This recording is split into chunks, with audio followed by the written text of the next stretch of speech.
Hey everyone, Pastor Carlos here again. Greetings in Jesus' name. Remember, we've finished with chapter 1 in the book of Revelation, and we're now moving into chapter 2. It's really going to get exciting because we're going to be breaking down each one of these little letters to each one of these 7 churches. But before we actually do that, I want to share, as a little introduction, some things that were going on uh, in those churches and in that area of the world at the time that this letter was written and at the time that these people received those. First of all, remember that this letter that we call the book of Revelation was written to 7 historical churches. These churches were functioning and existing as churches at that time. They were mentioned once in the book of in the first chapter. John said, write to the 7 churches, and then later on in the first chapter, he mentioned those 7 churches. Now, most commentators believe that the reason Jesus chose 7 churches was, and I mentioned this before, I believe, was because the number 7 in the book of Revelation symbolizes completeness and fullness. There were certainly more churches in that area at that time. If we read the ancient writers like Ignatius and Polycarp, they mention other churches. And of course, through the book of Acts, we do see that there were other churches that Paul visited and so on. But these churches, these 7 churches, were chosen to help us today understand what was going on then and to help us apply what was going on in their churches. As we begin to break it down, we will find that there are things going on in those churches that are going on in our church today. Now, as you know, I like to give you different takes on the way people look at this book. And so there are some commentators that believe that these churches are not historical churches, and they believe that they represent ages of the church since the time of Jesus' resurrection to the time of his return. I have to refer to my notes to explain that a little bit. And really what I'm saying is they say that the church in Ephesus represents the first century church. The church in Smyrna represents the period of persecution, which was about from 100 AD till about 315 AD.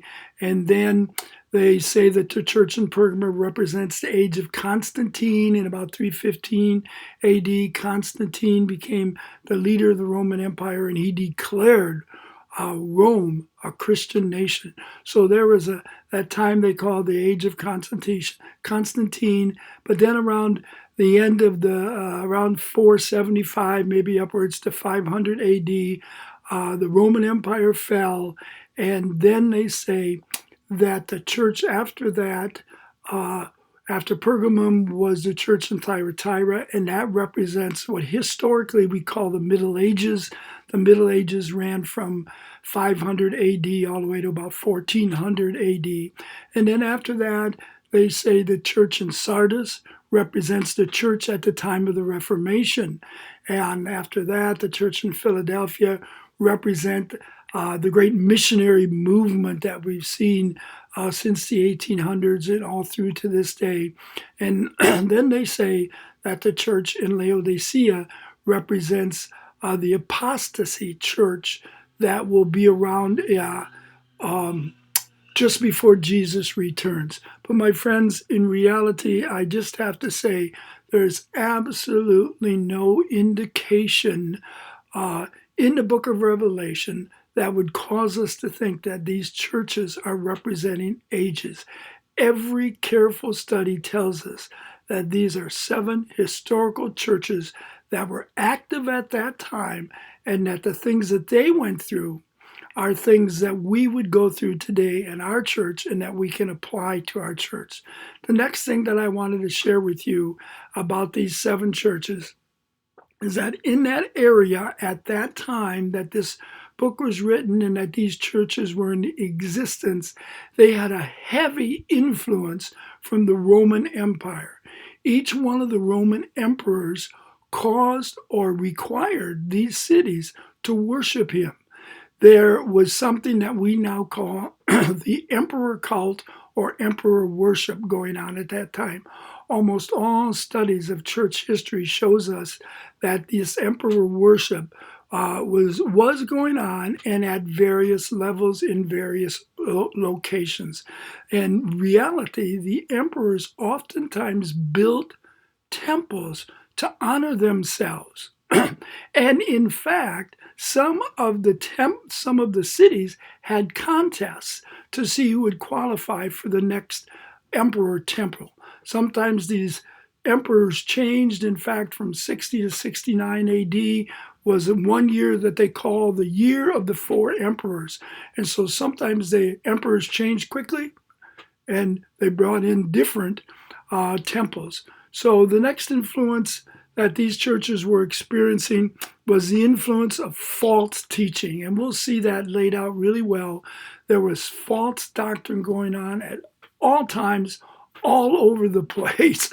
And we will study that verse by verse. There were evil men, it says. There were false apostles. There was incorrect teaching about the Old Testament. And all this pulled people away from Jesus. The next influence that these churches had and that they were experiencing was false idols and false gods. You remember in the book of Acts, chapter 19, when the Apostle Paul came into Ephesus, he saw this temple to this Greek god who's the goddess of fertility that's called Artemis. The temple to her was a very large, high, and wide, and many, many Christians were forced to worship her, along with worshiping the emperor. One last thing for this one, and then I'll get into a second part of the introduction, but most or many of these cities had big market areas in the downtown area, and in order to enter that area, there was a can of incense there. And you oftentimes had to grab that incense, throw it in the air as a way to honor and worship the local goddess or the emperor. So you can see that those Christians who wanted to worship only Jesus, like you and I do, you could see that they had a lot of struggles. So I'll share with you just a couple more things about what was going on at that time in the next video, and then we'll get into these churches. Bye, and God bless.